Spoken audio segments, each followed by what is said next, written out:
Hindi. Nasabi lang niya na doon sa the Marcos kasi. Bagay, okay lang.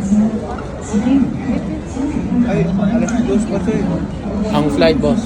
Alas 3. Alas 2 ang flight. Manila, yes. Manny Pacquiao and Jinky Pacquiao nanlibre sa buong pamilya sa Disney California Adventure Park.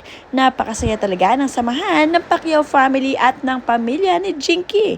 Laging magkakasama at magkakadamay sa anumang saya o lungkot ng buhay nila. Pag may blessing talaga ang Pacquiao family, talagang kasama ang buong pamilya.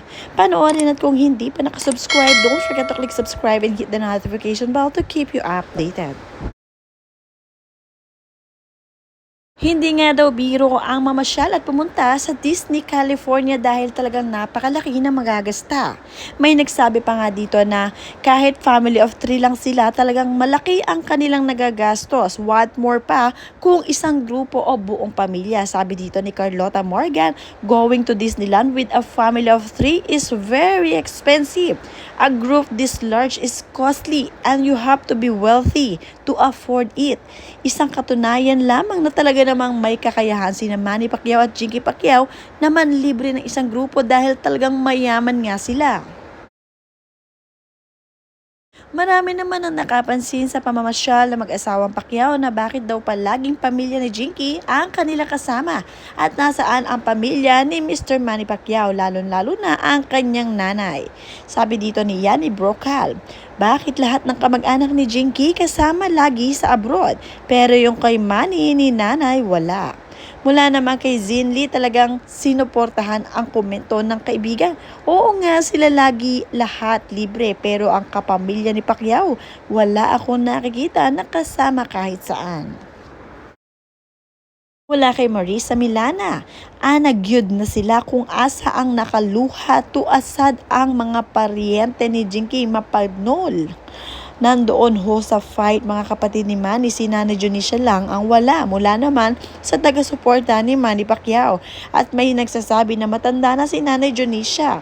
Yung mga kapatid din at mga pamangkin pwede naman silang kasama. Bakit yung kay Jinky?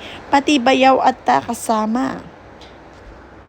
Pero okay lamang naman kay Manny Pacquiao na talagang kasama ang side ni Jinky dahil okay lang yung wala naman silang problema sa pera. At isa pa, marami na silang natulungang ibang tao rin.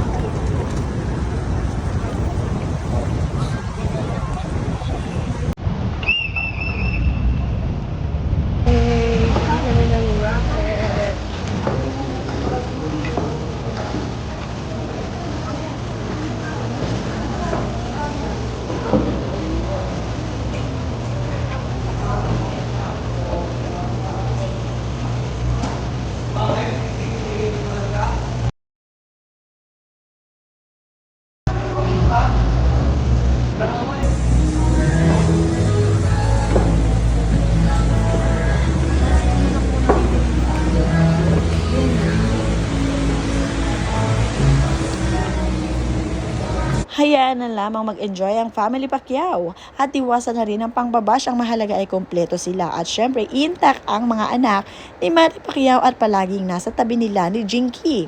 Mula kay Josie Panduyos, wow, bonding together is the most closer and closer. God bless much. Samot-saring komento pa rin ang talagang nagdarating sa mga ipinost ni Miss Jinky Pacquiao. Mula kay Lisa Tom, have fun and safe travels. Wish you come to Norton CA State Capitol. Naman kay Tiny Pineda, napakaswerte din ng family ni Jinky, laging kasama sa abroad. I'm sure sising-sisi na yung ex-fiancé ni Idol Manny kung di siya nagselos ng walang dahilan, di sana siya ngayon ang makakatamasan ng tinatamasan ni Ma'am Jinky.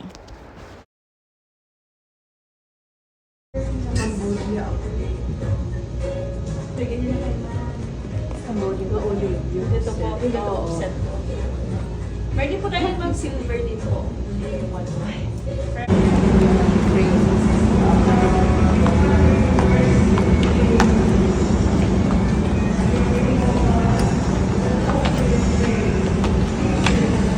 Nag-sure ba? Para saan ba yung para sa FBBN? Hindi. sabi lang niya na doon daw sa Marcos kasi.